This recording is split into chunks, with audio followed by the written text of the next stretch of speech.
ZPHS Nadukuru Gajuwaka students. ఈ రోజు మేము చేయబోయే నృత్యం అందరికీ తెలిసిన విషయమే, అందరూ ఎప్పుడు చూస్తున్న విషయమే. అదే ప్లాస్టిక్ మనల్ని ఎంత హానికరమో. కాబట్టి ఈ ప్లాస్టిక్ ని ఎలా అరికట్టాలో దృష్టిలో పెట్టుకొని కోయవాళ్ళ నృత్యాన్ని కలిపి ఈ రోజు మేము నృత్యం చేయబోతున్నాం. మీరందరూ ఆనందిస్తారని కోరుకుంటూ మొదలు పెట్టబోతున్నాం.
అడవి తల్లి నీడలోన గలగల పారుతున్న ఎడిగట్టు ఒడిలోన మాయమర్మ మెరుగనోలు మనసున్న మారాజులు అందాల కొండ మల్లెలు సింగారి కోయపడుచులో ఇప్ప పూలు తుంటి తేన ఇప్పుగా తెచ్చేము గంగిరేగు పళ్ళు నీకు కాలు కలిచ్చేము పతంగ దూత మమ్ము పండుగ జరిపేము సల్లంగా గాట మమ్ము నిండుగా కొలిసేము నా కోరే నగనగిరి నాగినుయాలో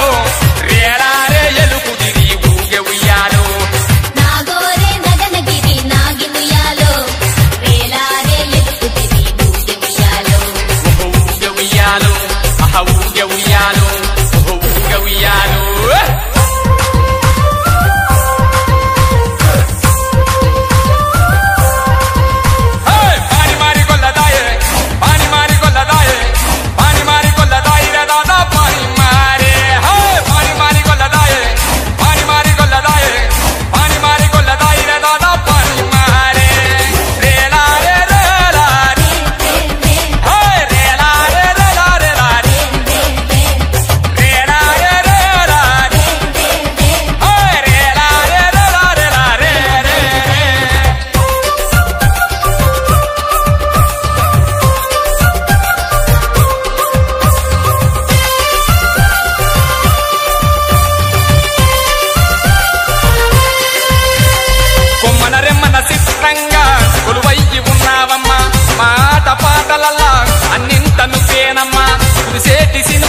పోయే పల్లె వల్లు ఇరిసి ముసుకున్న కళ్ళు తెరిసి నాటి